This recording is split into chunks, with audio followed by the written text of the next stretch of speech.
Well, we'll start this for the third time today.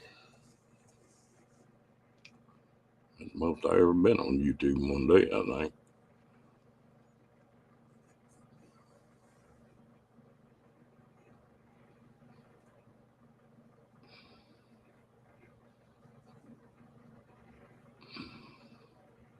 Hey, Dan.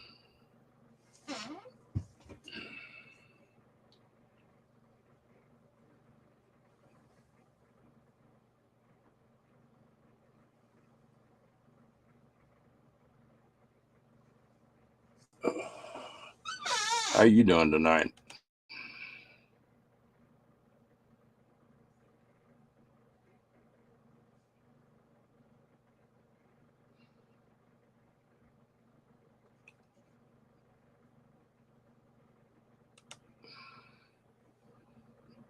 Hmm.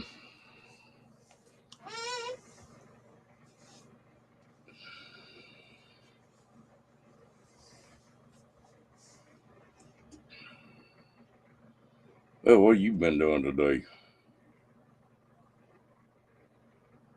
Hey, Mr. Steve, how you doing?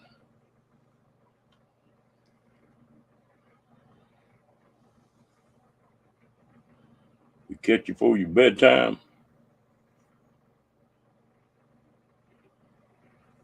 I appreciate it.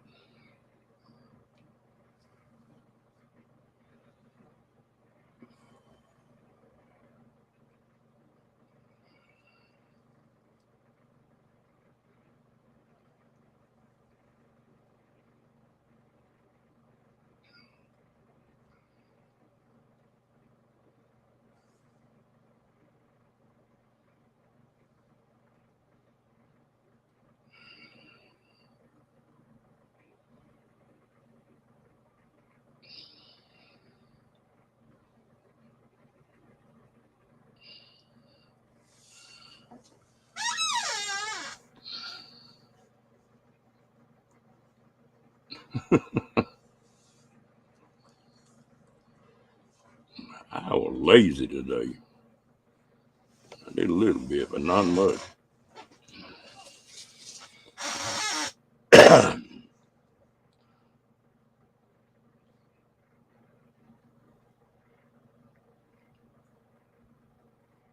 Oh, some new territory, huh?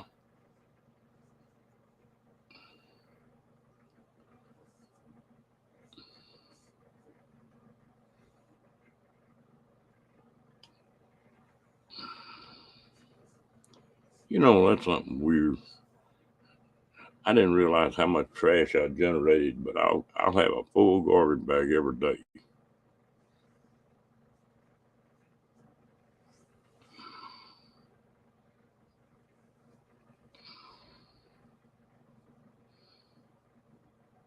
Oh, thanks, Steve. I'm just happy I made it this far.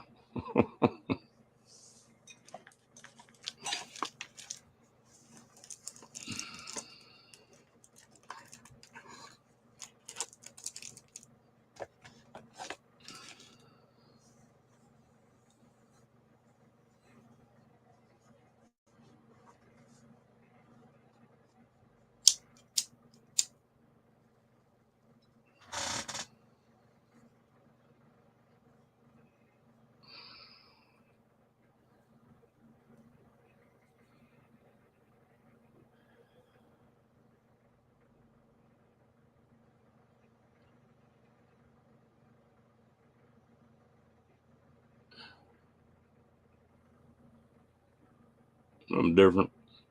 Just turned out that way when I went to shaving it off.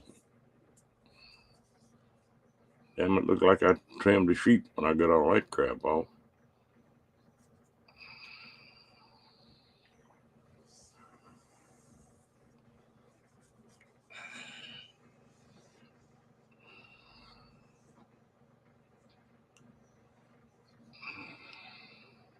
And one thing about it, you can't screw that beard up because you can always shave it off and grow another one.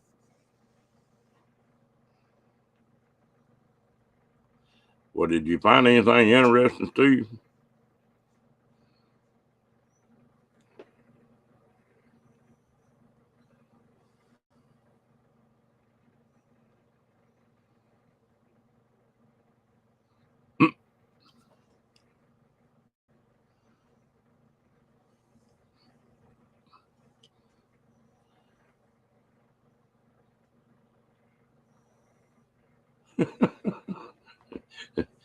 No, that's not a good place to be.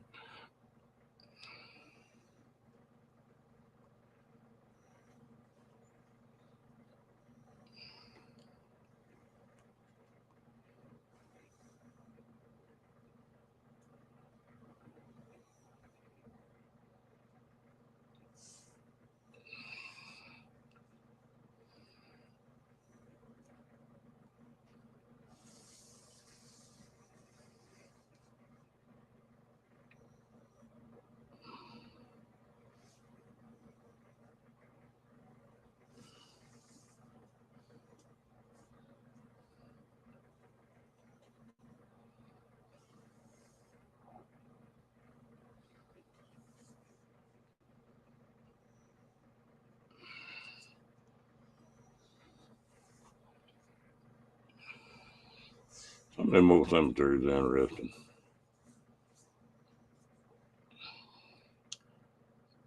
You wonder what kind of tales them folks back in them days could tell you.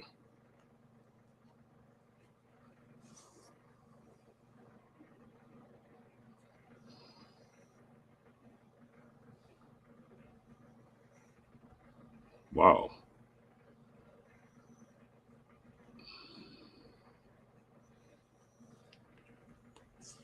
I had a good friend of mine bought a ranch here. I don't know, it's been a few years ago.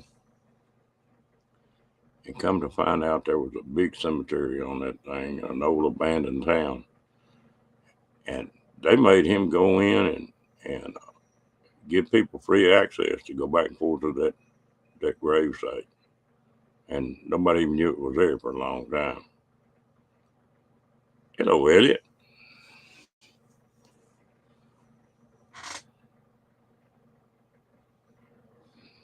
Welcome in.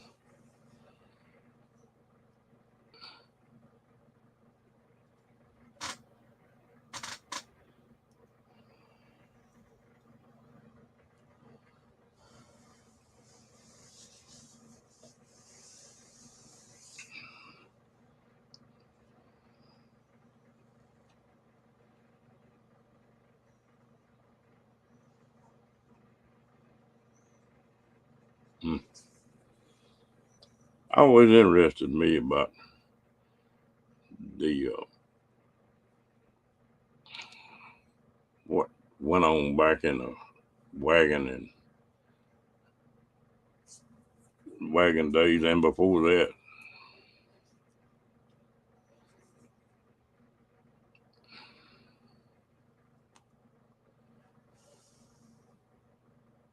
I don't think I've seen you in here before, Elliot. I appreciate you dropping in. Pretty good bunch in here.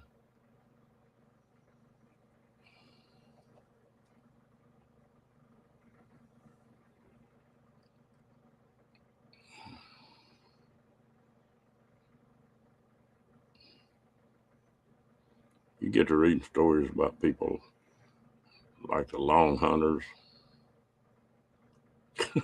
I don't know about a legendary channel.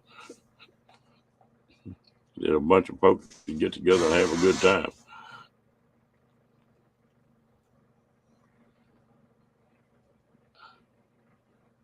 Okay. What tribes were in there? Trying to think of what tribes I know that cremated.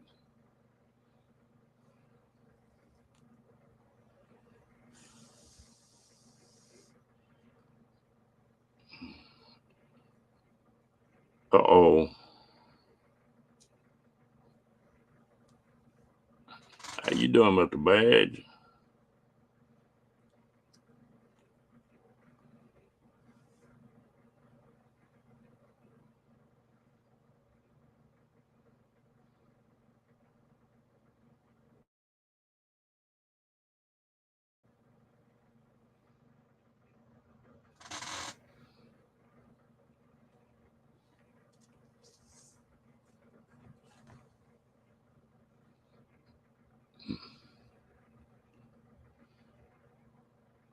Well, that's good. I hadn't seen you online in the last few days. Of course, I ain't been on here too much till today.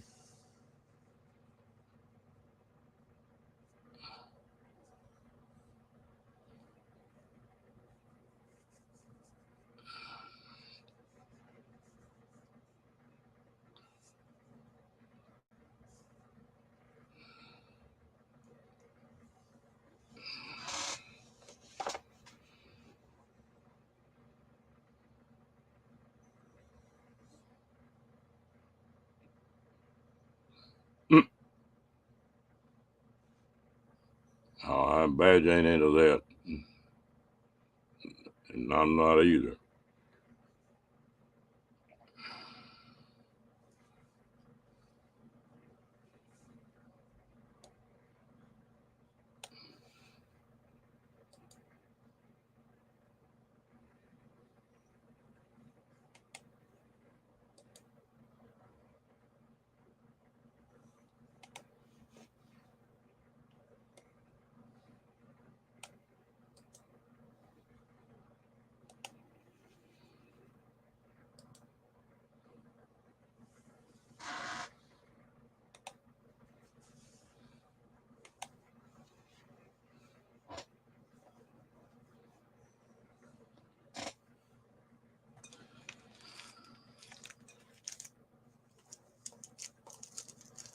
Nope.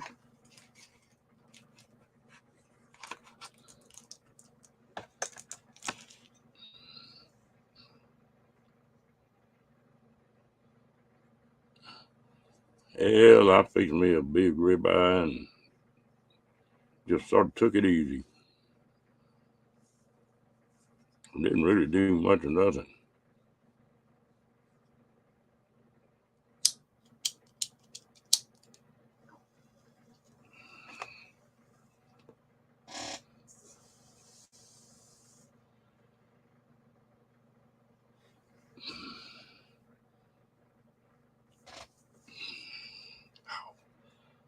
I just sort of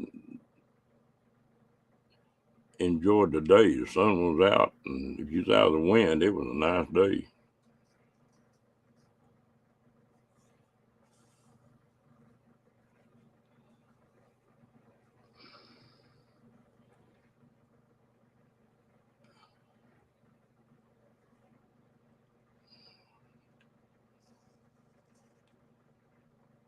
Yeah, I don't usually do that. Mess with Rocky, and because he's been crazy too. He's been cooped up.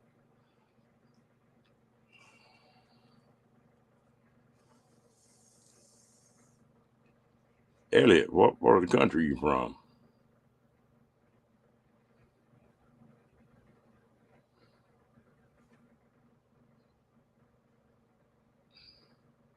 Anybody want to come up? Well, there's the link.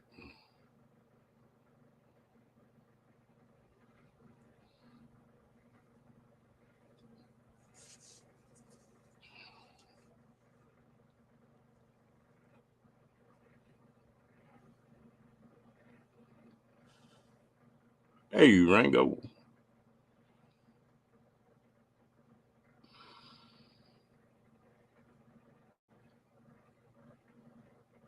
Y'all getting a heat wave going, ain't you bad?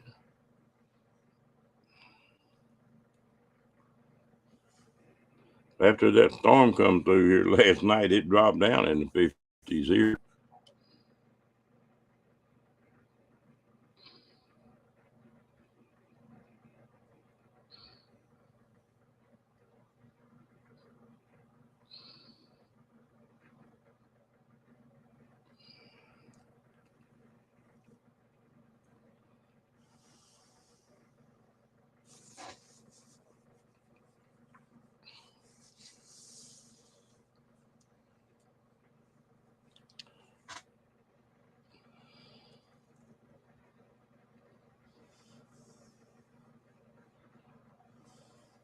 Mr. Carl, how you doing? Hope you having a good day.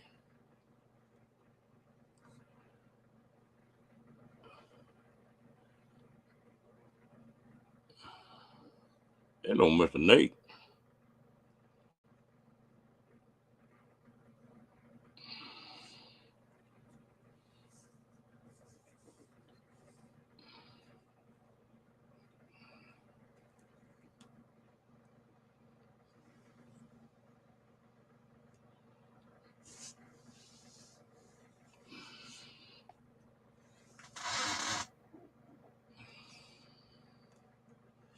I'm good up to about 100. I don't like it when it starts getting hotter than that. But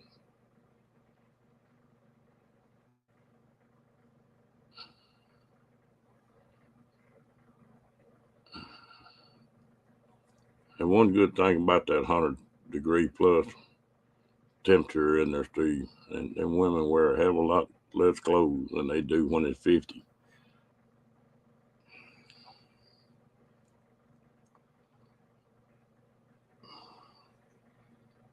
Sort of easy on the eyes.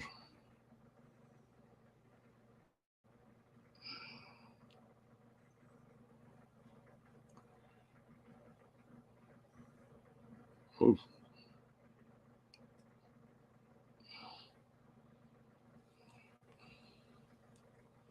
They excited about doing it, Carl?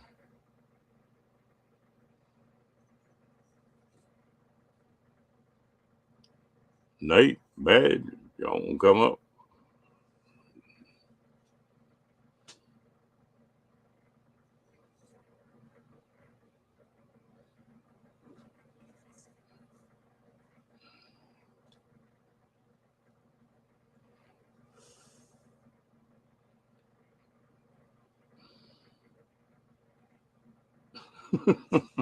I guess I worked out in that heat well in all my life, but up to that point, I'm in pretty good shape.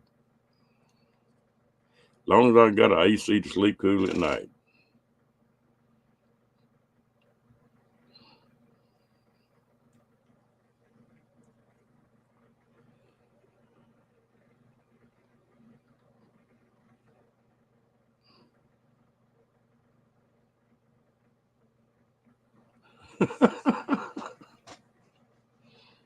Why not, Nate? You celebrated on here before.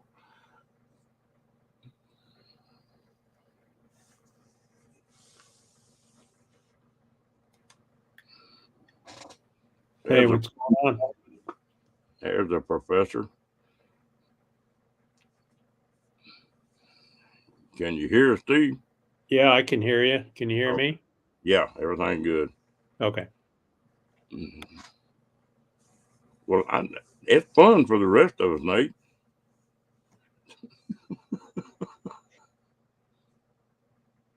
Hello, Lily. Hey, sound like you had an interesting day.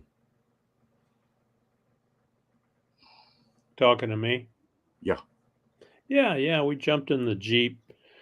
This one of my neighbors texted me and said, I'm up here on Sasco Road and I see all these guys running around with guns and they look like, they're military uniform guys. And so Oki and I jumped in the Jeep and headed up there. And this area that they were in is used by special forces for training. So there's a ranch up there called La Osa Ranch. It's about 600 acres, 700 acres. And special forces will go in there and do some training. A couple of years ago, they were doing demolition training. And it sounded like the same group of guys that were out there doing training.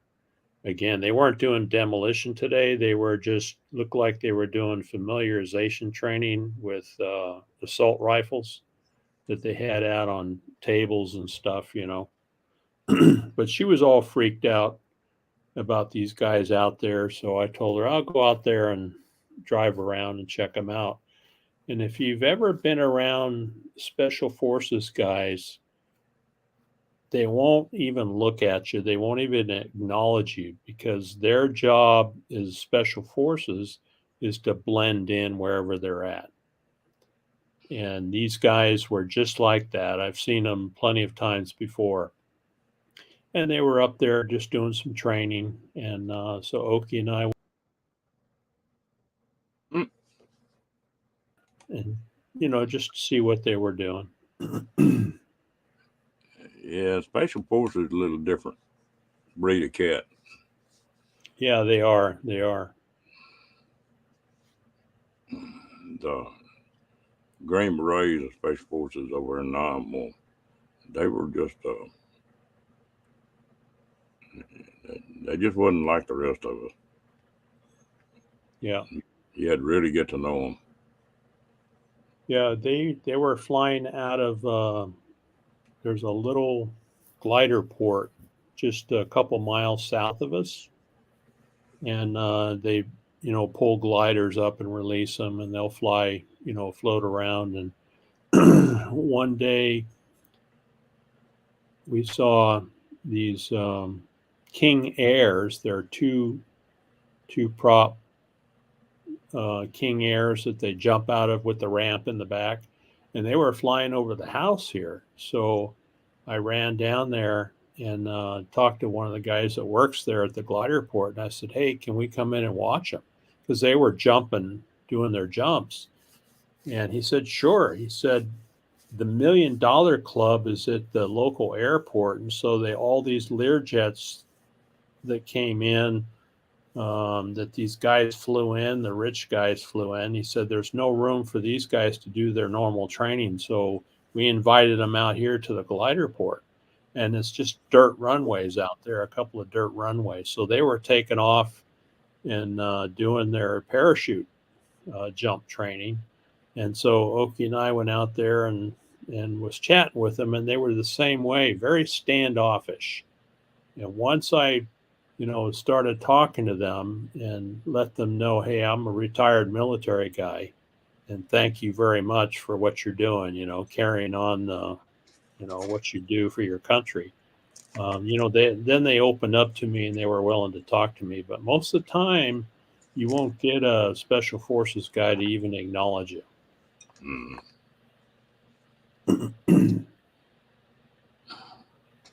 I won't tell you what, I got in trouble one time on one of those exercises. They took and dropped us someplace. I think it was in Nevada.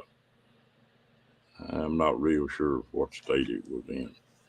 But it was an exercise. They took us out in a deuce and a half and out in the middle of the desert, and they did drop two guys off in teams. And your deal was to stay out there for 2 or 3 days without getting caught. And we stayed out there. I don't know. I didn't go 200 yards, and I found a gully that had an overcut bank. I buried up under that thing. Me and my buddy did. Well, that night, of course, they didn't have all the night vision crap like they got now. But that night, we got to looking around, and we could see some lights. And you know how it is in the desert. The light shows up big time if you see it. Yeah. We started easing that way. And when we got to where the lights were, it was a little old bitty beer joint. We hid out in that beer joint for a couple of days before they figured out where we were. Yeah, that's funny. They didn't think that was too funny. Yeah. I get in trouble on them exercises.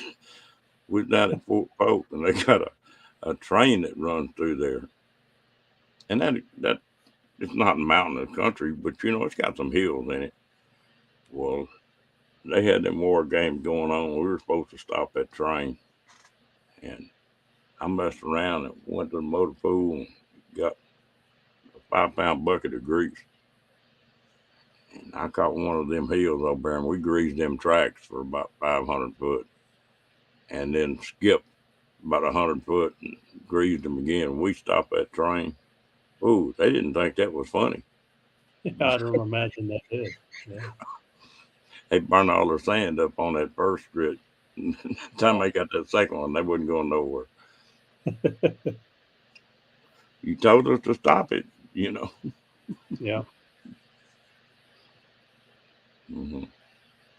That kind of stuff used to be fun. So Nate says he finished the test. So congratulations, Nate.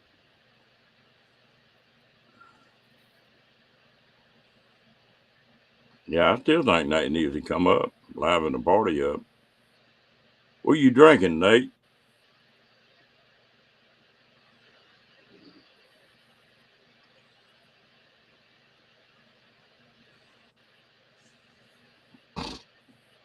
Oh, me. Bad's saying he doesn't like people is like me saying I don't like dogs. Yeah, Badge is a big old softy. Don't tell anyone, though.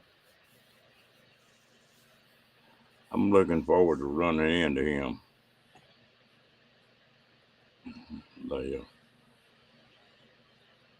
He gets come down to that local booth, so well, I'm gonna go up there and meet him up there. And I don't know if I'll make Oregon or not, but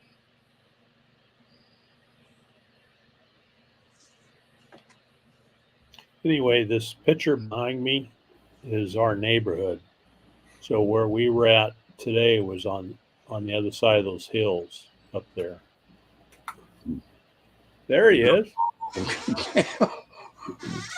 let there be light. Oh shoot! I better keep that off. Oh, yeah, I don't know what the deal is here. There are moths like crazy, and they're getting in the trailer, and I'm being like attacked. I think we've taken out 20 already. Dallas has been trained on eating moths now. Huh. We've got gnats here really bad. Well, my deal with all these fronts coming in, damn flies, boy, you open a door and you just get mobbed. I guess they're trying to get out of this weather. Yeah. Yeah, we got flies and those little itty bitty gnats all over the place. Oh, them things drive you crazy. Yeah, we call it the Marana wave because you're walking around doing this, you know. Ah, come on, Badge. What are you talking about? You got all them women wanting to talk to you. Badge is over there saying he doesn't like people. I've met Badge. He loves people. Nobody's buying that, Badge.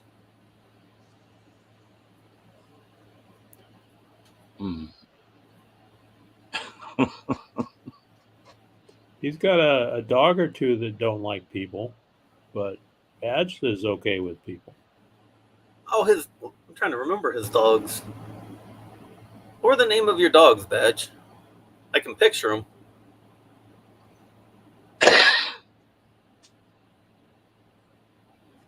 Well, you know, that's one thing about Rocky. He loves everybody, and he thinks everybody's supposed to love him. You know, he's not bashful a bit. But there's been two people since I've had him that he bowed up and went to growling and backed up. You know, and it makes me think them two people I've watched pretty close. The dog's a pretty good judgment of character. Yeah. Diane wants to be left alone.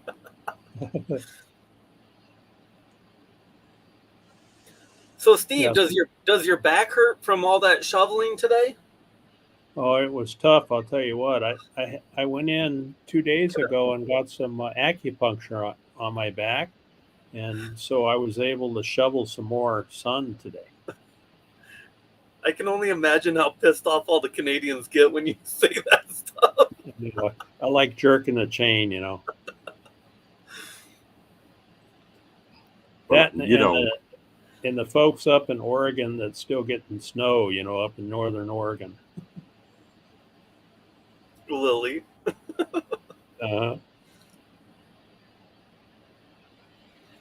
They Maple and Max, that's right.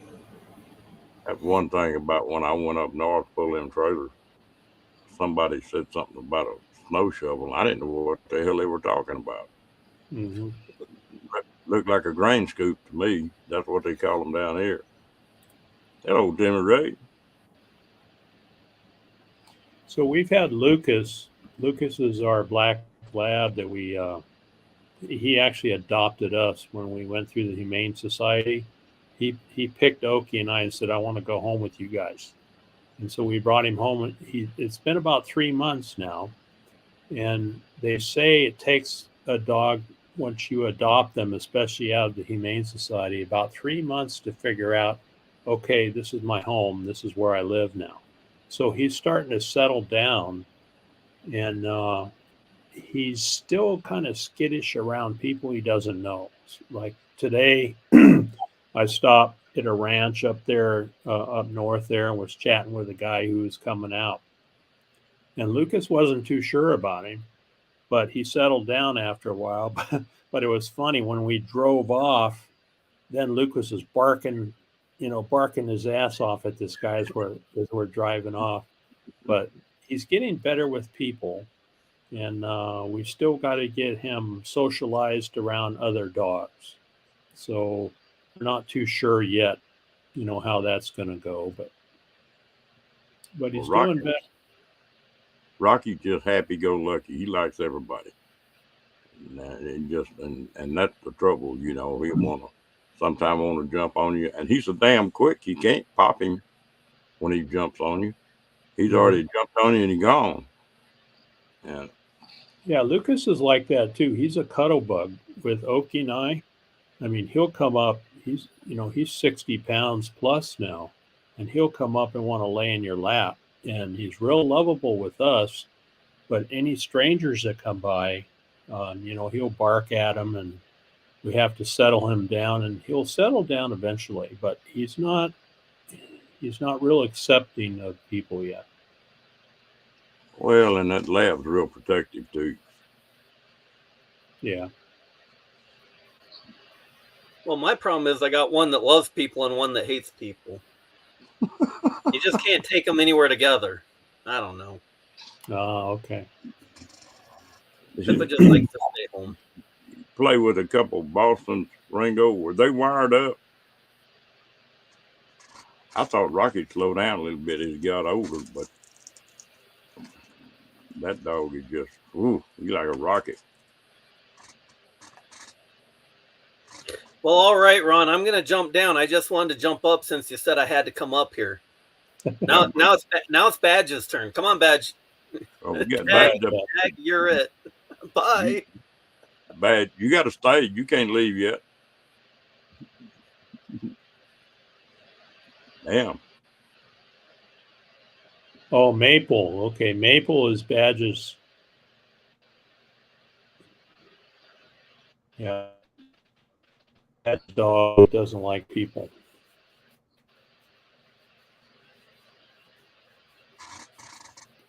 Okay. Ringo says he's got two Boston Terriers. Is that what he has? Yeah. Yeah, my niece has two Bostons there, and she lives up in Wisconsin.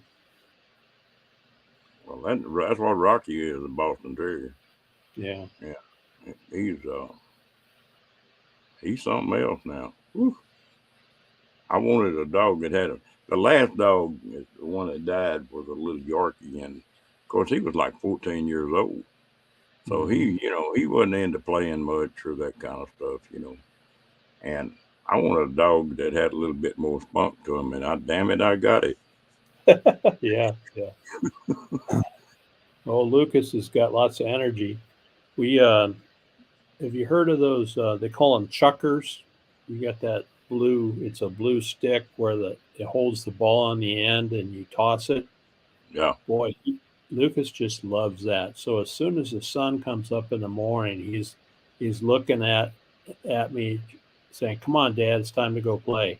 So I get out there in the yard, and I'll bet you I can throw that ball probably 50 yards, and I can throw it 25 or 30 times, and he'll go after it every time and bring it back. A black lab has just got that in them. I mean, that black lab I had, I think he would have chased whatever you threw till he died. Yeah.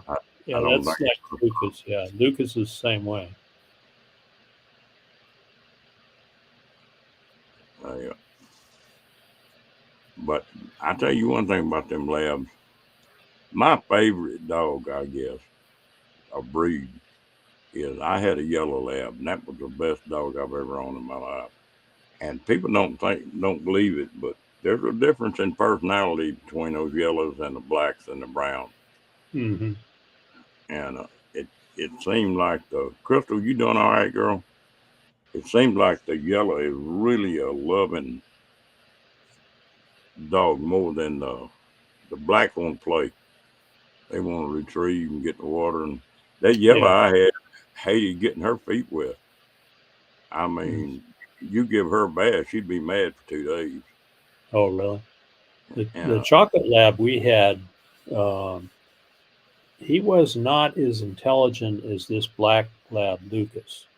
Now I can throw the ball all the way across the yard, and we got probably an acre or so fenced in out of the 5 acres that we have here.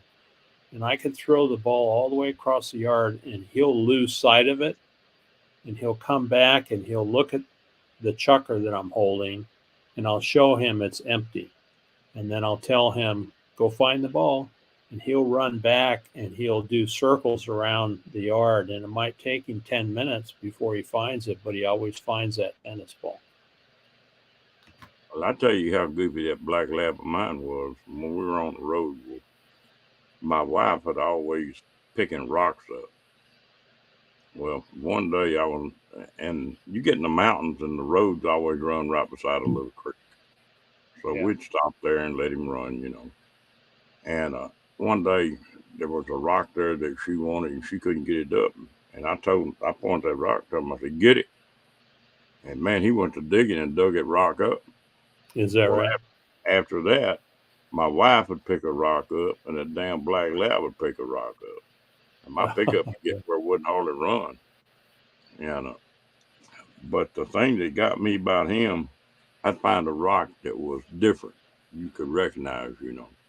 And I'd rub it down pretty good with my hands and throw it for him a couple times, then throw it out there in that creek. And that dog would hit that water and go underwater. By the time nothing but his tail sticking up out of the water. And you could see him doing this on the bottom. Yeah.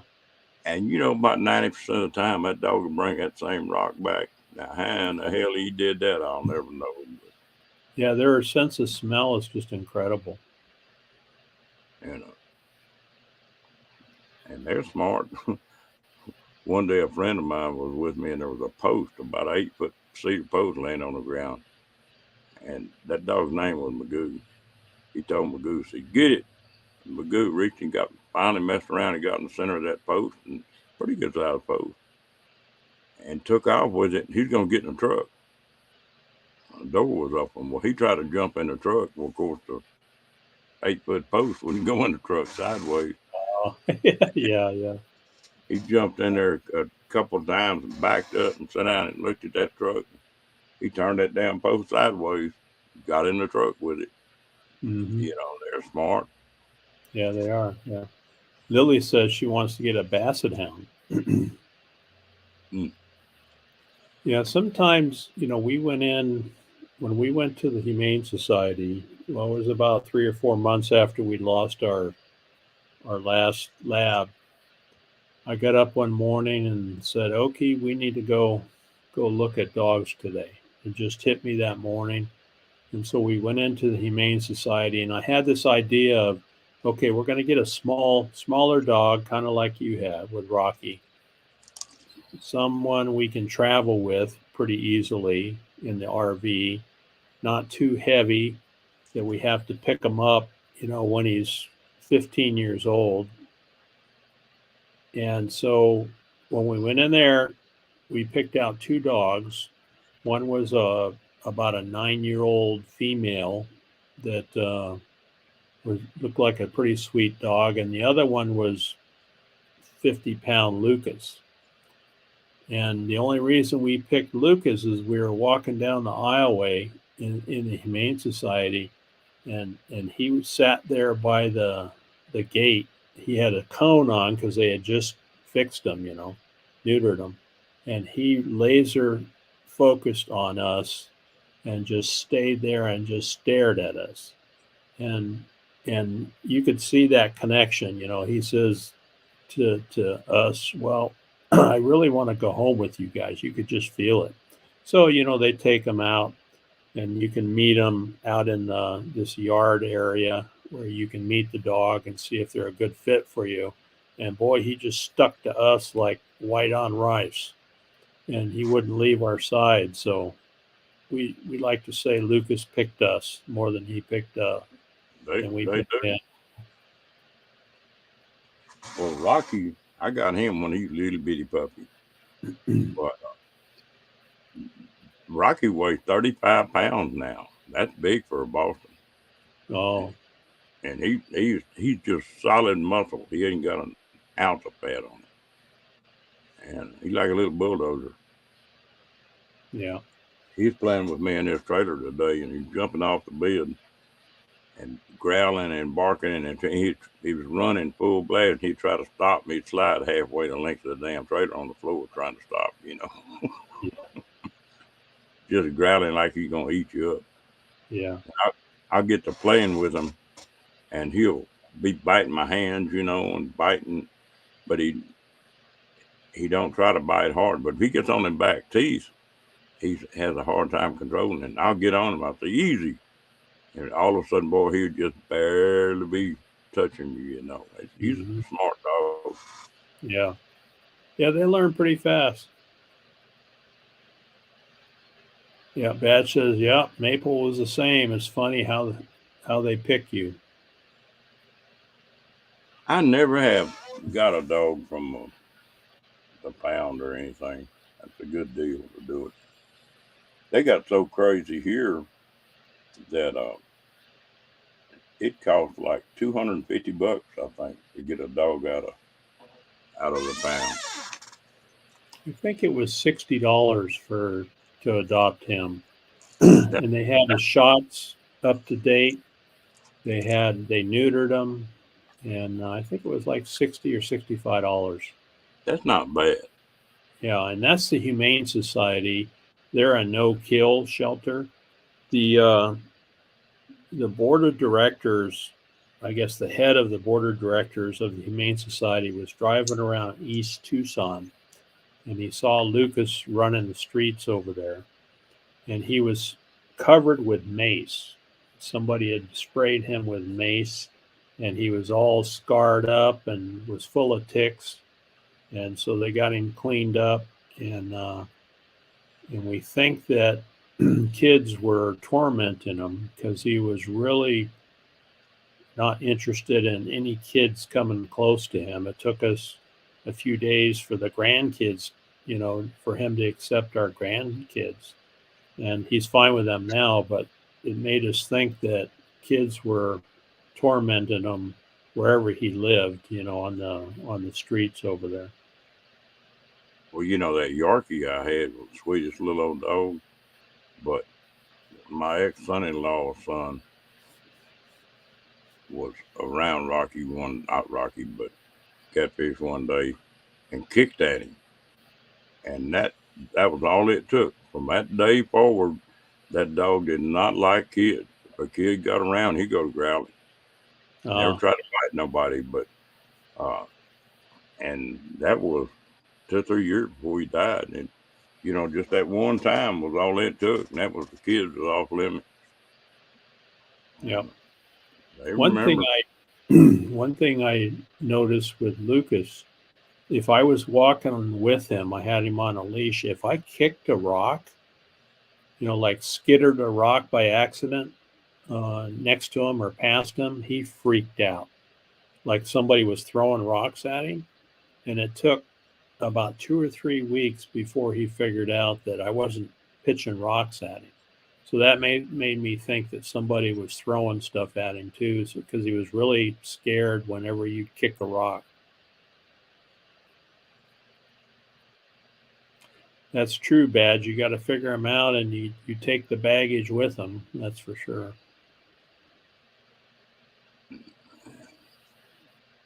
Well, dogs got to get where they trust you. The only trouble I'm having with Rocky is what do they call it? Separation anxiety. He is getting, today, I went and talked to a friend of mine. Well, he was in the yard and in a fenced-in area. And normally he's in a trailer. In a trailer, he does pretty good. But he was in that yard. I come back, and that dog went nuts. I mean, he was whining, and when I drove up on that motorcycle, he was whining and crying, and you'd think I hadn't seen him in a year, Yeah, Lucas is the same way. We put him in a kennel because I was putting him in the garage, and I had an old chair from the RV in there, and he tore that up. And so I figured out, okay, we need to get a kennel for him. So we got a kennel, and we kennel him whenever we leave him at home. So we'll have you seen those activity mats? They're like a rubber mat that you can smear with peanut butter. and we'll smear one of those with peanut butter and put some, snacks on there, and then we throw it in his kennel with another snack, and he'll go in there. But as soon as we walk out of the house, boy, he starts howling like crazy.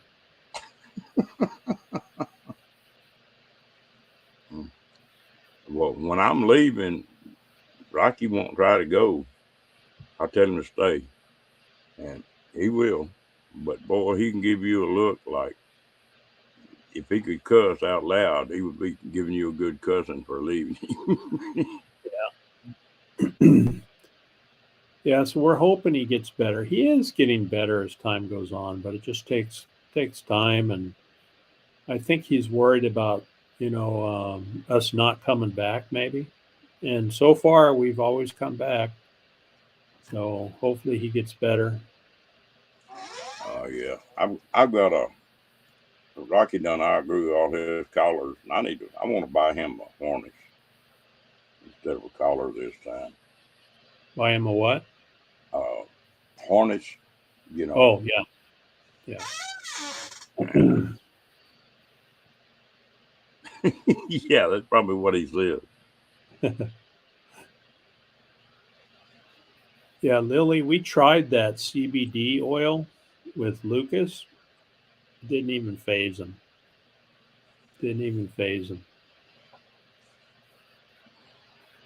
And that's true, Diane. They don't have any concept of time. So I guess that's why when you walk out for 10 minutes and come back, it's like you've been gone for a week.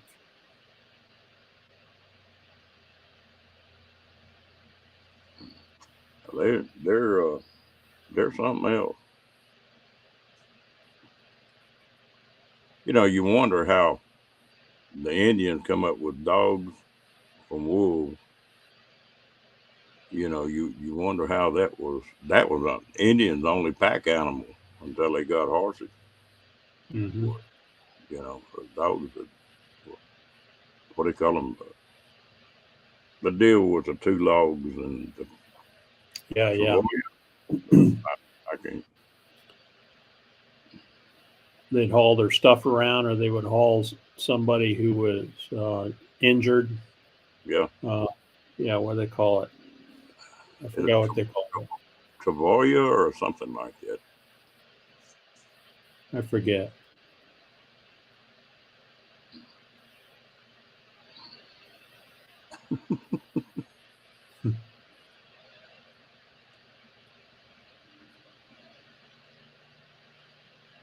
I tell you what, Rocky don't like anything that sprays though. Water hose, if you spray him down with some kind of spray or something, oh no. He will be mad for 3 or 4 hours. You say something to him, he just look at you. Oh. Something Lucas is pretty patient with us. I take him out first thing in the morning when we let him out of the kennel, and the first thing I do, because he's shedding like crazy, is brush him on the back porch. So I'll brush him and get a big old wad of hair off of him, and then he goes off and does his business in the yard, and then he comes back and we feed him breakfast. But he's really, really patient with us. He'll put up with just about anything. And he had an ear infection right after we adopted him, so we took him to the vet and got meds for that. But Oki keeps his ears cleaned out with tissue, and so he'll sit there and he'll let her, clean his ears out every couple of days, keep him from getting infected. But it's pretty fun to watch him, how patient he is. Now, our other dog, Duke, the chocolate lab, he didn't want you touching his feet. He didn't want you touching his ears. He didn't want none of that. But Lucas is just exactly the opposite.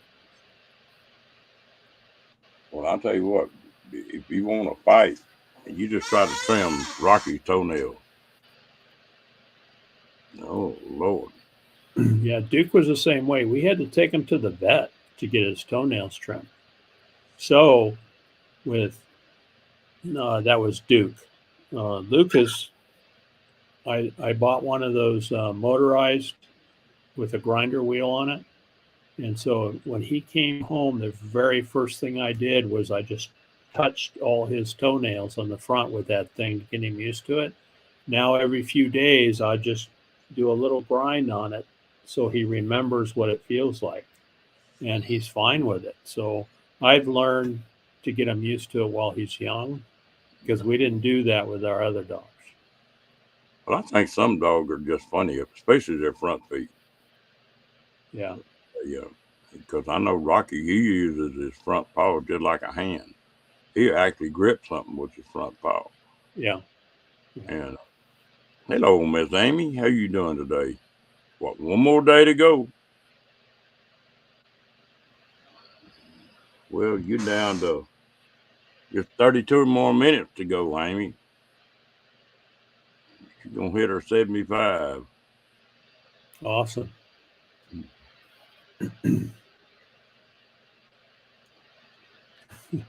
Badge says the Dodge is a $25,000 doghouse.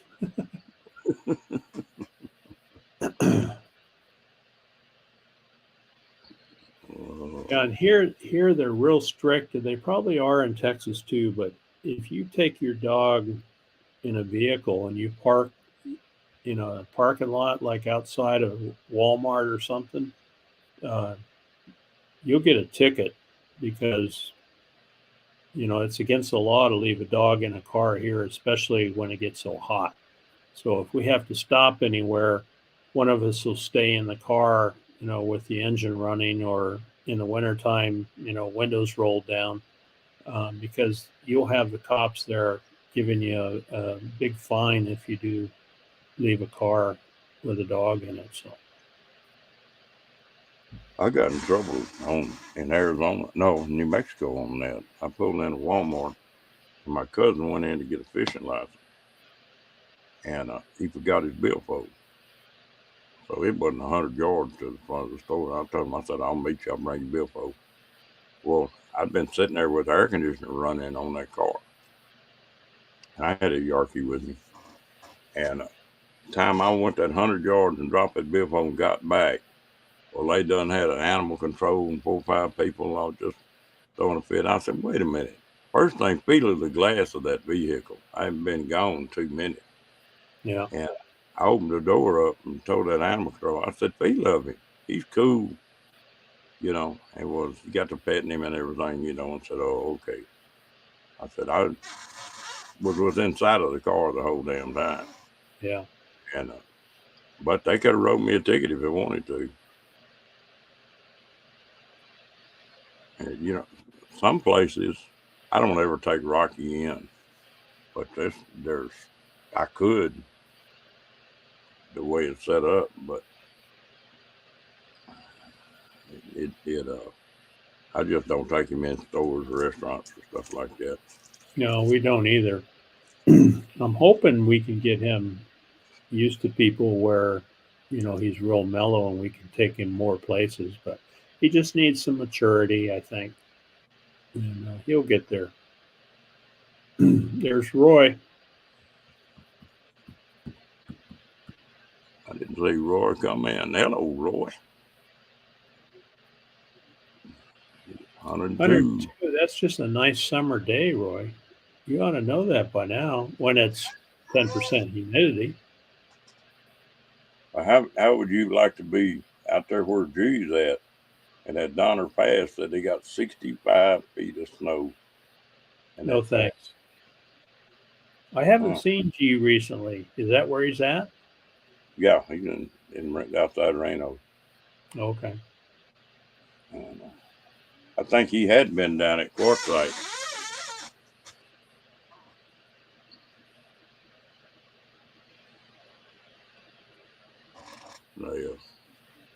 Well, Nate, it's been funny. Everybody that left, turning around and coming back to Quartzsite. Apparently, I think it's still muddy up north there around Flag, I think. Yeah, and I think it's still cold. I follow Maddie and, Maddie Van Halen, and him and his girlfriend or friend went up there, and they stayed 2 days, and they came back down. It was cold and muddy, and Yeah. And See, Roy's the smart one. He's actually he's getting intel on the conditions up there before he starts the rig up and heads north. So he figures what, a couple more weeks.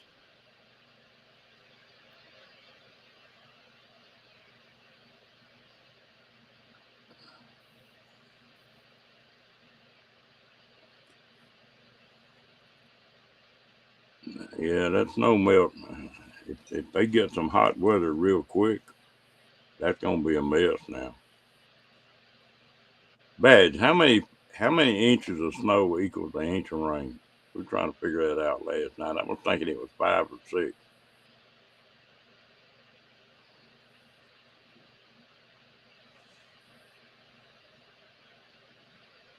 I think Lake Mead is filling up now. Yeah, it's picking up.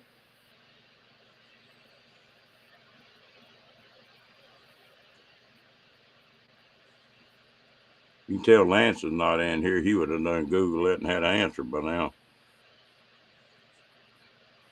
That's the Googling dude I ever saw. Lake Mead water level.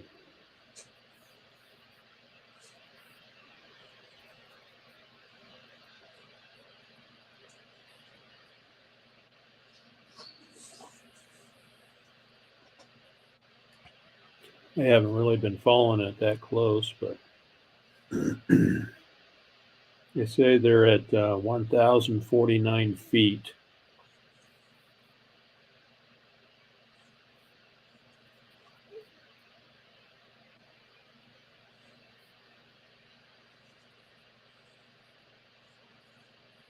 You know, we've had some pretty bad storms, pretty heavy rain here, but our lakes are still pretty low. It's where it's rained, it's been below the lakes.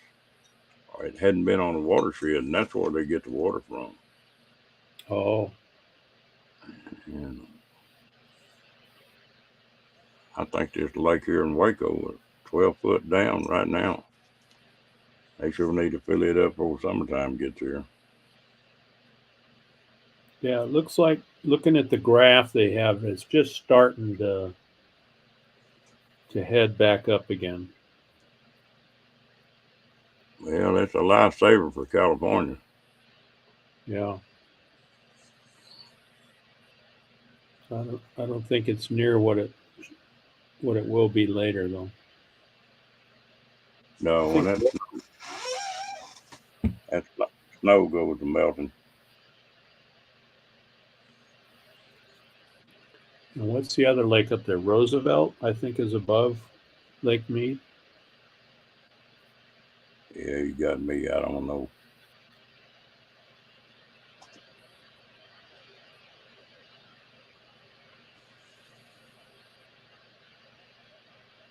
They keep getting that kind of rain, the Salton Sea will fill back up.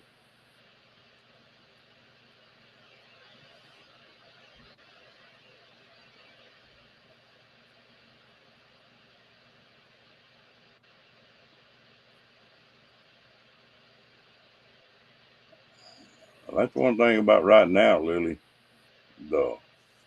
Here in Texas, everything just green as a gold.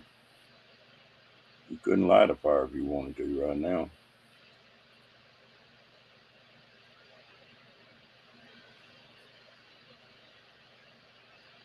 Hello, Lorraine. How you doing, lady?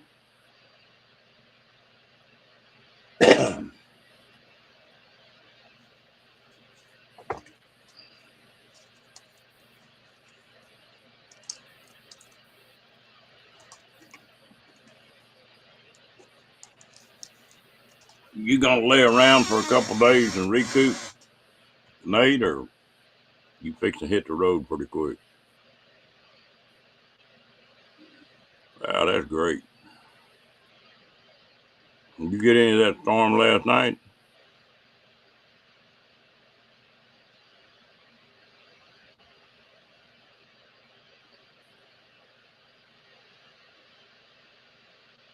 It's amazing how the damn terrain changes when you get around Flagstaff, and Yeah, it's a big difference compared to down here.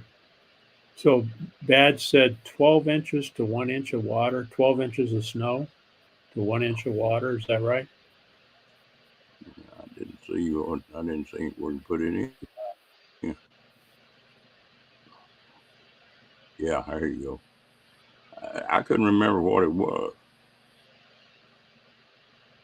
Well, even at that, if they got 65 foot of snow, then that'd be 65 equal to 65 inches of rain. Yeah, that's crazy.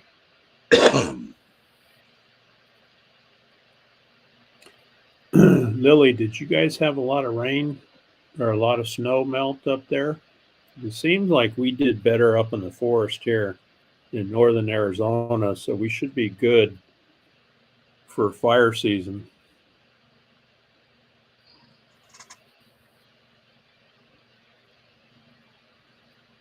Yeah, Colorado's got some pretty places in it.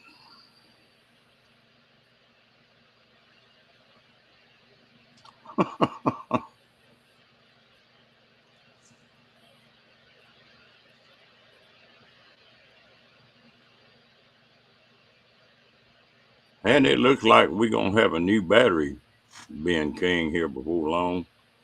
This sodium ion battery they're coming up with, boy, the specs on that thing look awesome. Oh, really? They're supposed to, you're supposed to be able to take a dead battery and charge it in 14 minutes. Wow. And they're 60% cheaper than lithium Lithium ion. Yeah. I bought a 200 watt hour lithium ion that I put in the garage, and I put 500 watts of solar on it with a Renogy charge controller.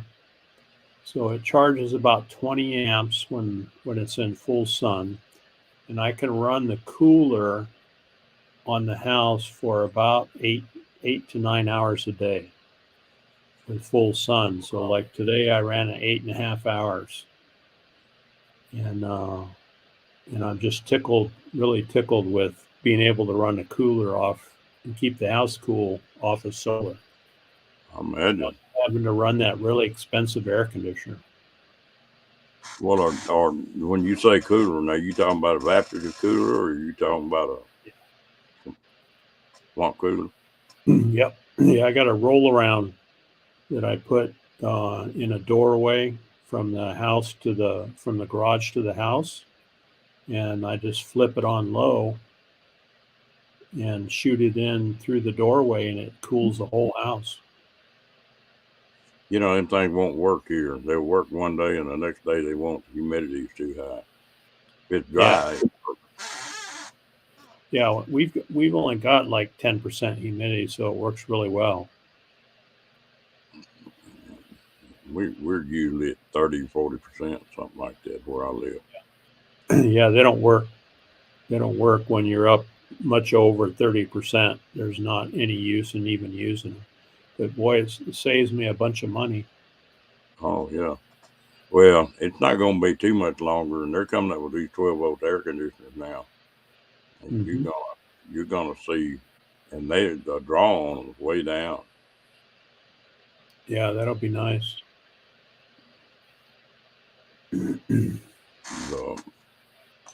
They're coming on with the solar now.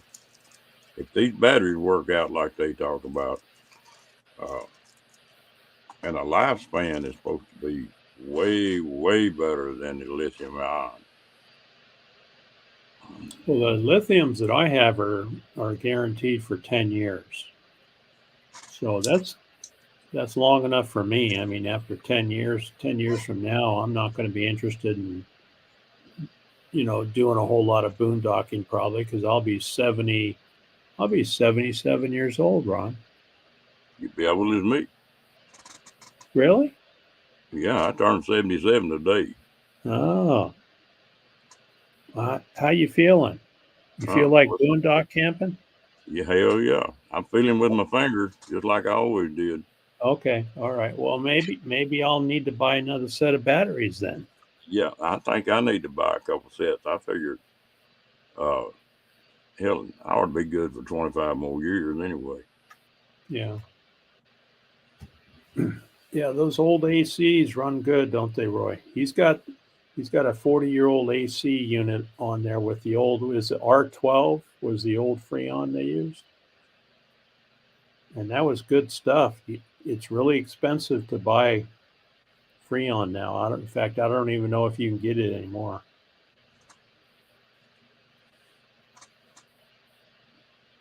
I got a friend of mine that got rich off that R12. He saw what was coming. He bought 3 semi-loads of them 1-pound cans of R12, Mm-hmm. and they went from 50 cents a can to $20 a can. Yeah. What's the new stuff? R34? Yeah, I think so. Yeah. Yeah, we had a air conditioner put in the house after we built it, and then they came out to service it, and they said it's got the old Freon in it. You could almost replace the whole air conditioner for what we're gonna charge you just to fill it back up again, and there's no guarantee it'll hold.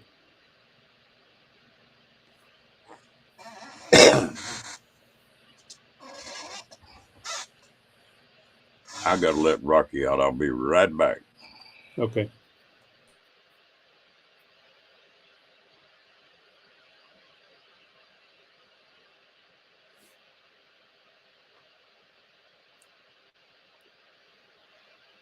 Yeah, Nate, the AC in our RV does the same thing. It doesn't cool nearly like it should.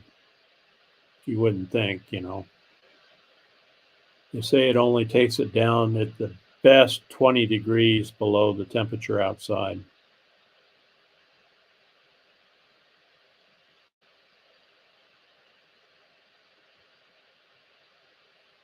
Yeah, I think you can get a new AC. I think it's like $1,200-$1,300, but that's pretty good chunk of change when you have to replace an AC on an RV. But I haven't seen the 12-volt versions. I don't know how expensive those are.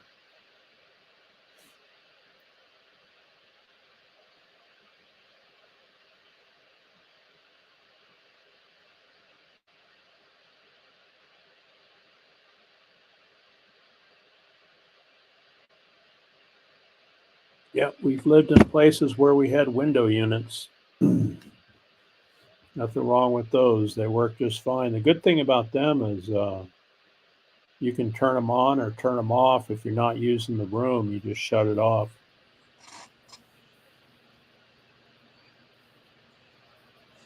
Well, Nate, really, trailers and RVs aren't really built for full-time living, so it's not unusual to break stuff and wear it out. I'm going to have to replace the AC on this one before long, but I think I'm going to hillbilly it, and I think I'm putting the window unit in this thing. It'd be a lot cheaper. Yeah. I tell you one that freaked me out. I had the furnace go out in this camper here a while back, and I'd been looking at one of them Wave 3s or Wave 6s. I thought, damn, them things are high. And then I looked at what a furnace cost. Furnace for this trailer, $1,400. Really? So that wave trailer, that wave heat, not all that bad. That's like the high-end propane heater, isn't it? Yeah, that's the one that don't run your battery down. It just sits propane compared to furnace. I think Roy's got one of them or a couple of them. Well, solar's getting cheaper. The batteries are improving, and the batteries have been the weak point. Yep, that's for sure. Yeah, you got the Wave too, don't you?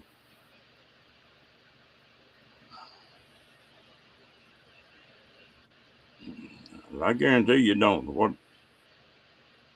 does one of them window air conditioners draw? 5 amps, something like that. I don't know. New one. and they got a built-in soft start in them now. Yeah. You seen that? They're deal like a 5,000 BTU. Yeah, at 5,000-6,000. Yeah. You know, when I was married, well, my wife's grandson come over there one day, and he was fooling around with a bow and arrow and shooting at a target. Well, he jerked, and when he did, well, he shot the outside condenser on the air conditioner on that house, that central heat, central air, and it had that R12 in it. Well, it was going to cost. They was going to have to replace the inside unit in the house because you know, I think it was like $8,000, something like that. Yeah. And I told my wife, I said, well, the first thing you couldn't get anybody out there for 3 or 4 days. I just went to Walmart and got a window unit and put it in the bedroom, and where we would, you know, sleep at night anyway. And I wound up exactly what I did. I put 4 of those damn window units in. Mm-hmm. You know, $400 then, and electricity. The house stayed cooler, and the electricity bill went down. Oh, really? Yeah. Yeah, those older AC units are terrible on power.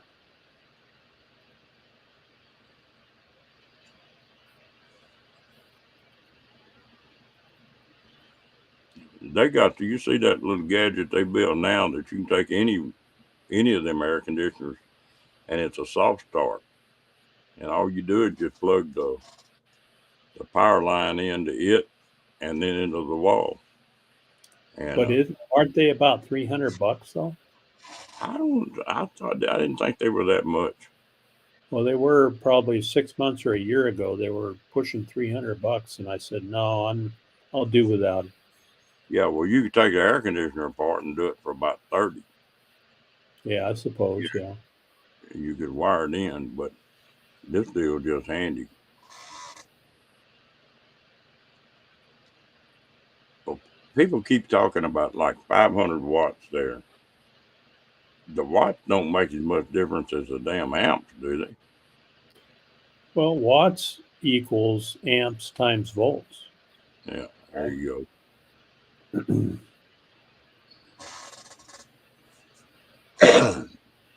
So you take 500 watts and divide it by 12 gives you the number of amps, right? I don't have my calculator here, and I can't do math in my head.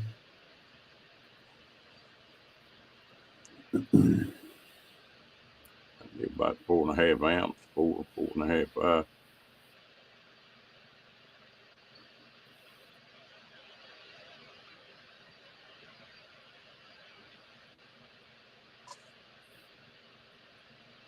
I'll tell you something else. Couldn't even find my calculator. People do on these air conditioners that cost them a lot of money, and they think they're saving money. They'll turn that air conditioner down to where it starts cycling. Well, that's when you really use electricity is when it cycles. You're better off turning the air conditioner just as cold as it'll go and leave it there. Yeah. I used to do high bill complaints when I worked for the electric co-op. There's a sweet spot depending on the temperature that you're living in, right? The temperature outside. There's a sweet spot where you're running as efficient as you can and as cheap as you can. And what you have to do is figure that out. A lot of that, of course, depends on how comfortable you are. Can you live at 80 degrees Fahrenheit inside your house? Most people can't. We can down here if the humidity is real low, like 8, 10, 12%, you can be 80 degrees inside the house and run a ceiling fan and be perfectly comfortable. But as soon as that humidity goes up 20, 30%, then I'm cranking the temperature down on the AC because you're sitting in your chair sweating at 80 degrees when it's 30 or 40% humidity. So it all depends on the conditions, where you live. It's like we are up here. Well, you very seldom get below 30. Yeah. But they are improving some of that stuff. This sodium ion battery is it's bound to be something to it. Toyota's building a big plant for them. Old Musk is talking about changing. He's building another plant, bought into a couple of those deals. Toyota is building a plant to start doing a battery. So it must be for real. Yeah. And there's sodium what? Sodium ion. Sodium ion, okay.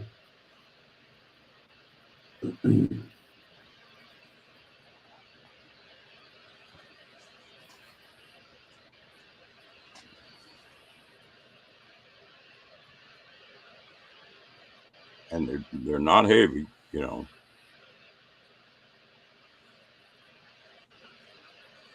Sodium ion battery.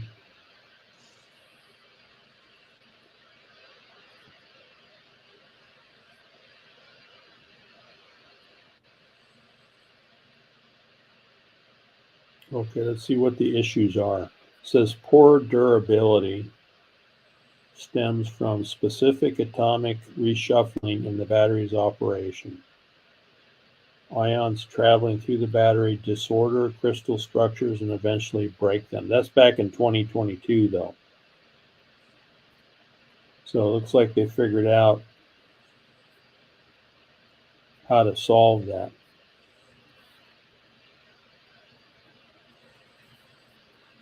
There used to be Go ahead.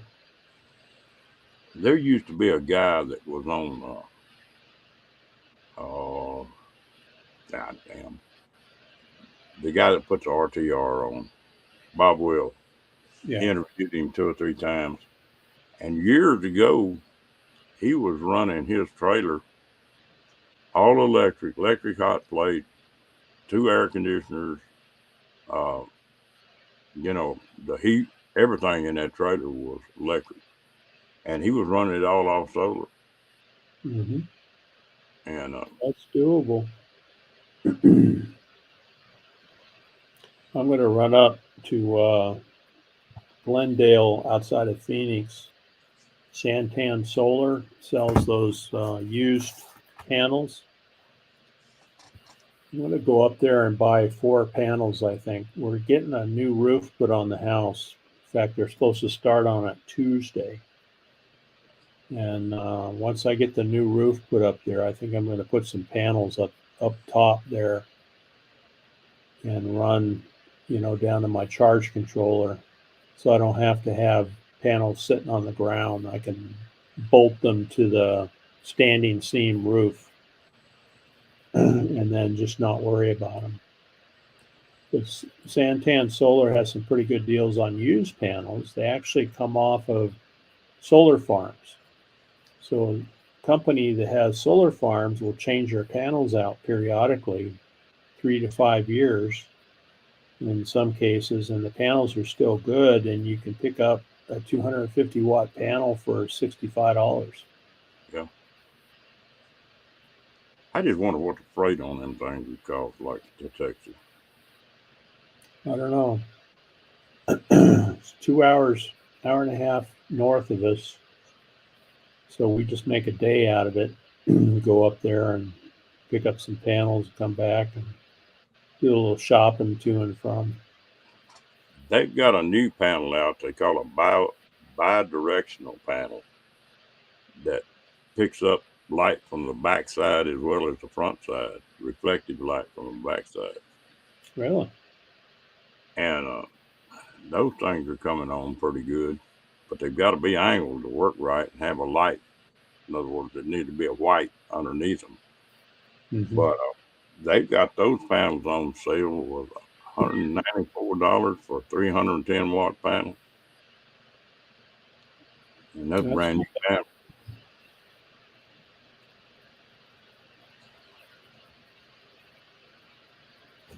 Yeah, so off of my inverter, in the garage there, I ran an extension cord, a number 12 extension cord, outside the house and in through a box, and I put it in outlet inside my office here.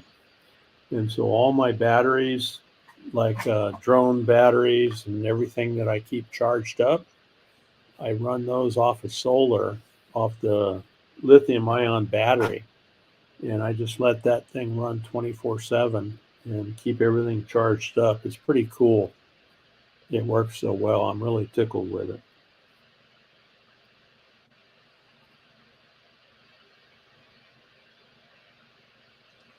I tell you what, it's coming along. I think it's sort of important to have that. This hard push to make everything electric, it scares me in one way. All you got to do to kill electric is just turn the switch off. Yeah. And well, and then some people in our government are pushing even the military to go full electric by what they say 2040. Yeah, something like that. Can you imagine bouncing through the battlefield with your electric tank and running out of juice? That wouldn't be fun. Though, I don't know. I hate to see any more control. I don't know how it was where you were at when you worked for an electric company, but in Texas, it used to be TXU or Atmos. They own the grid here in Texas, 99% of it. And that's the one that's always scared. There's two things that could really wreck this country quick. And that's if somebody really killed the grid. And the thing that's worse than that, everything's run by a computer now. Grid's controlled by a computer. If anybody, and they've already done it in some places, when North Korea got to kicking over the traces real heavy, they went in and killed the internet in North Korea for like 2 weeks. If they kill it, you can dump, if you're connected to the internet, there's always a back door to get in. And the security, because I did this at Trico Electric, I was in the tech shop, so I did relays and all the computerized controls for the substations.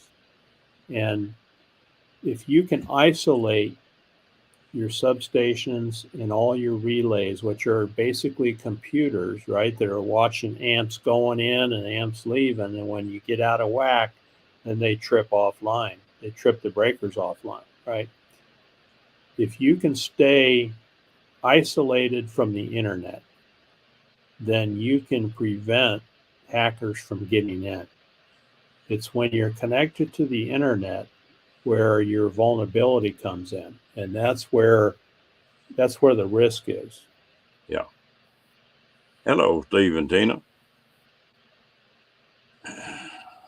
Appreciate y'all coming in.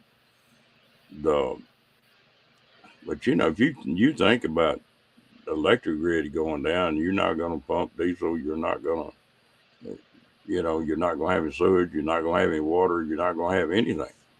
Yeah. Everything's controlled off of it now. And when I first realized that, I had several friends of mine live down in Louisiana when Katrina came in down there. And the ones that had travel trailers that were self-contained and that kind of stuff, they did pretty good. Had generators and stuff. They did pretty good. The ones that didn't have any of that stuff, they went without electricity, or no water, no sewer, no nothing for like 6 to 8 weeks. Yeah. And that's when hey, Patricia, how you doing? I have a 8,000 BTU generator that I can hook up. I've got my wiring all set up to where I can pull the meter. Now, this would be a pretty serious scenario, right? I can pull the meter, which is illegal to do, never do that, but pull the meter out, which isolates me from the grid. I can start my generator up, plug it in, and I can run the whole house off the generator. But the danger is you have to make sure you're isolated from the utility, because you can kill somebody, if you're back feeding the utility with your generator. But at the very least, it'll ruin your generator if you're bumping voltage against the utility. The utility is going to win, and it's going to kill your generator. But in a bad situation, I could run my house off generators, but I got to have gasoline. Yeah. But it doesn't take that much. When we got caught in a deal where electricity was down like 5 or 6 days, we were on a line that was just 3 houses on it. And so that's when that bad storm came through here in Texas and just tore everything up. But my wife was on oxygen, and she couldn't go over 15 or 20 minutes without it. She'd start passing out. And so I had backup systems on that. But it's like I had a generator there, and I would run it about 45 minutes to an hour on the refrigerator and the deep freezer. And then run it at night on the air conditioner. And we didn't lose anything. We stayed comfortable for that, 5, 6 days. Yeah. And Roy's asking a question. Pulling the main breaker would work too. Flipping that breaker off, just going to the off, gets you a really tiny space between the utility and whatever you're powering the house with. And if that arcs across, it's going to ruin your breaker, ruin your generator, and you might kill somebody that's working on the power line. So it's always best. We used to call it creating an open. And so by pulling the meter out of the socket, you've got jaws on the top and jaws on the bottom. You've got a 6-inch separation there between utility and your house, because the utility comes in the top 2 jaws on the meter, and it goes into the house on the bottom 2 jaws of the meter. This is the electric meter from that the utility installs. And so that's why I would pull the meter out. If any utility people walk up on the house, they're going to see the meter is out of the socket. And so they know, okay, there's something going on here we need to look at. If you just flip that breaker, they don't really know what the situation is unless they hear your generator running. And so it's best to yank that meter out. This is in a bad situation, because you're not supposed to yank the meter out, because that belongs to utility. But you can do it in an emergency situation. People have done it. I pulled a mini of one when I was a volunteer fire department. Oh, yeah. The house fire and jerking meters out of there. Yeah, that's how you isolate the house. Yeah. But they got a switch that you can wire in on that thing. It's supposed to take care of all that junk. Yeah, transfer switch. Yeah. But now there's another place where Texas screwed up. In most places, that switch costs like $400 or $500. And in Texas, they let the utility companies write the specs for the switch. That switch in Texas cost $25,000. Figures. And they didn't want people backfeeding into the system, helping their electric bill. They finally got that changed just here recently. And but I've been wanting to do something, and I got started on it and it got sidelined. I've been sort of wanting to buy some solar panels like those at Sun Solar and set up on a trailer to where you could put as many panels as you want to put on a 20-foot trailer and seal it off to where you could put your batteries and everything right there, Just that's what I have on the RV, and that's what Roy has on his RV. So I have 750 watts of solar on top of the RV, and then I have 400 watt hours of battery. Now I can't run the air conditioner off of that, I think if I had a 12-volt air conditioner, I could probably run that. But most of the time, Oki and I are up in the forest in the summer where it's cool anyway, and we don't camp, much when it's over 100 degrees. If it's over 100 and we're camping, we're heading to the forest, up in the trees. So it works great. And Roy's got a nice setup on his rig there too. He's getting ready to put his panels back up on top. He's had them on the ground for a while, but he's got a really nice setup there, and it works great for them. Well, people talk about you can't live on solar, and I tell them you need to go to Quartzsite. Oh yeah. I can run, I have a 2,000 watt inverter in the RV. Roy's got like a 3,000 watt in his. I got a 2,000 watt inverter. I can run the microwave. The wife wants to dry her hair with her hair dryer. She can run the hair dryer off the inverter. Now you can't run everything at once, but I've got a TV set in there. I've got Starlink that we just plug into a little 300 watt inverter. I can run all that stuff off of solar and batteries. The only thing I can't run is AC. And so we're just as comfortable, running off of solar is being plugged in practically. So it works really well if you get it set up properly.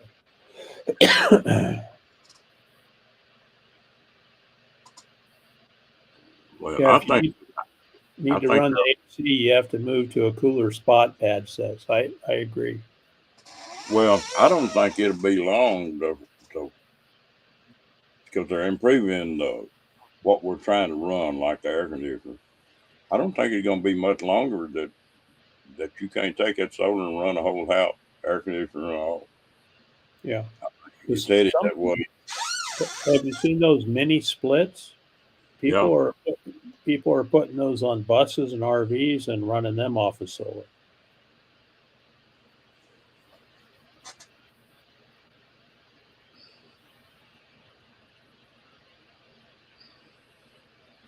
Yeah, and them golf cart batteries were the thing.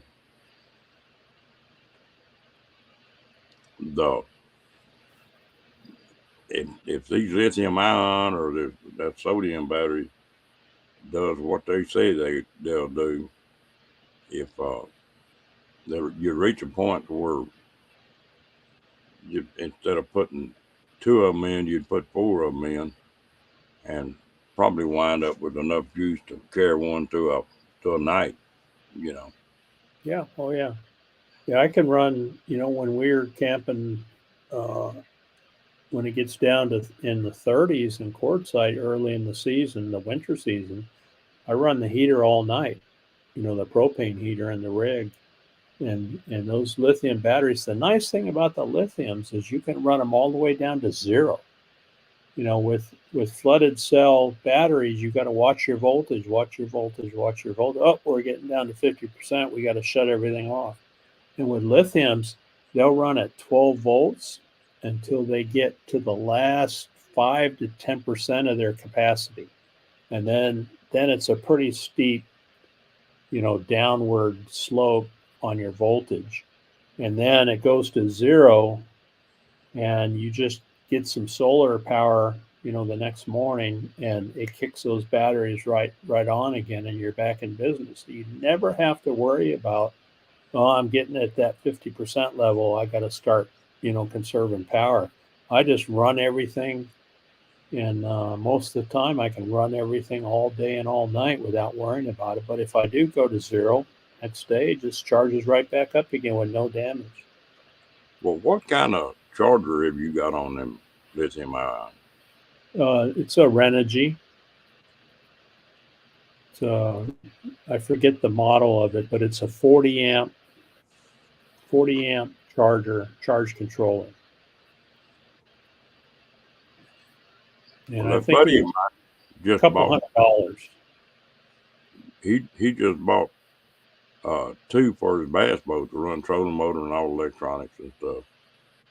And he bought them batteries for under $300 a piece, 100 amps. So they come down a little bit. Yeah. Yeah, and Badge says, the golf cart batteries work great. Eventually, you have to replace them. I mean, nothing lasts forever, and golf cart batteries are a good way to go. But once they crap out on you, look at the lithiums. You never have to fill them. You never have to check them. You just install them and forget them. And the weight on something that's mobile makes a lot of difference too. Yeah.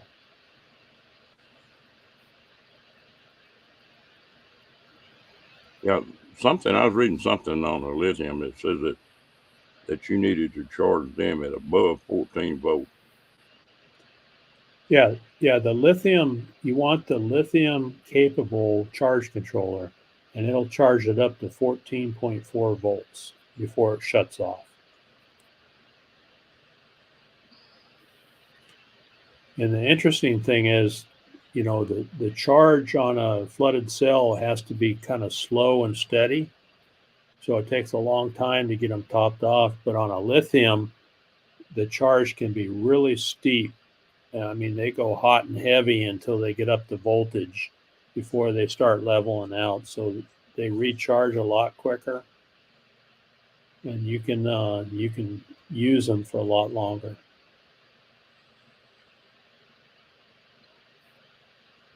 Yeah, that's true, Badge. I mean, whatever floats your boat. Well, I think that's changing though. I think you'll see these batteries get. I don't know what a golf cart battery costs now. I don't know either, but that guy that you were talking about, Bob Wells. Yeah. Bob Wells, 3 or 4 years ago when I was watching him, said, "Oh, just like Badge says, I'll never get lithium because I can buy flooded cell batteries for, a fraction of the cost." Well, he's got lithiums now. And I think Badge is going to be the last holdout in Canada for lithium batteries. I'll bet you he'll be the last holdout. Well, now there's one thing about Badge is right on. He can charge them golf cart batteries at 20 below, but that lithium. That's a good point because they don't like cold weather. They don't. You get down below, what is it, freezing, unless you get the expensive batteries that's got the heater in them. When you get freezing, you got to shut them off. You can't charge them. Yeah, and Roy makes a good point too. Your inverter needs to be able to charge lithium. Yeah. Is that $275 a piece, Badge, or is that for a set for 4? That can't be for 4.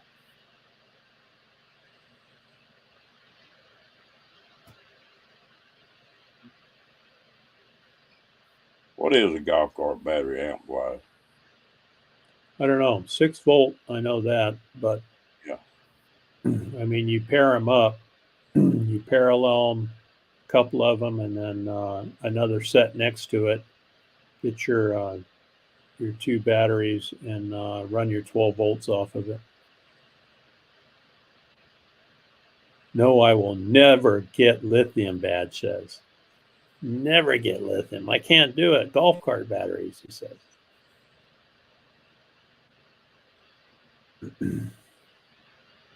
Yep, lithium's going down in price. Yeah. That used to, that was $1,000 battery. Mm-hmm.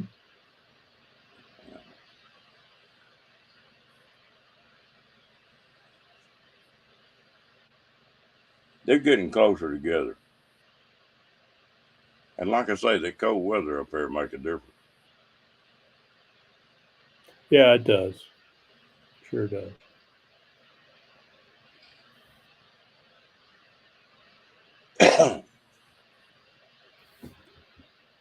Okay, I'm going to turn into a pumpkin here pretty soon, so I better head off to bed.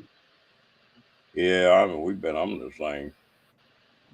Yeah, we don't like but 14 minutes hitting 2 hours. Yeah. All right. Thanks for having me up. Yeah, I appreciate it. I always learn a little bit. I get you and Badge and Roy in here. Well, y'all are the gurus on this stuff. Yeah, Badge is a lot smarter than I am, and Roy's almost as smart as I am. But we'll see everybody later. Have a good night. All right, have a good one, Steve. Badge, that bilateral solar panel they got out now supposedly works better in cold weather than it does real hot. So they're coming along. They're making so many improvements on this thing you can't keep up with it. I've got a little project I'm working on or gathering stuff up on. And so I've really got into looking at some of this stuff heavy.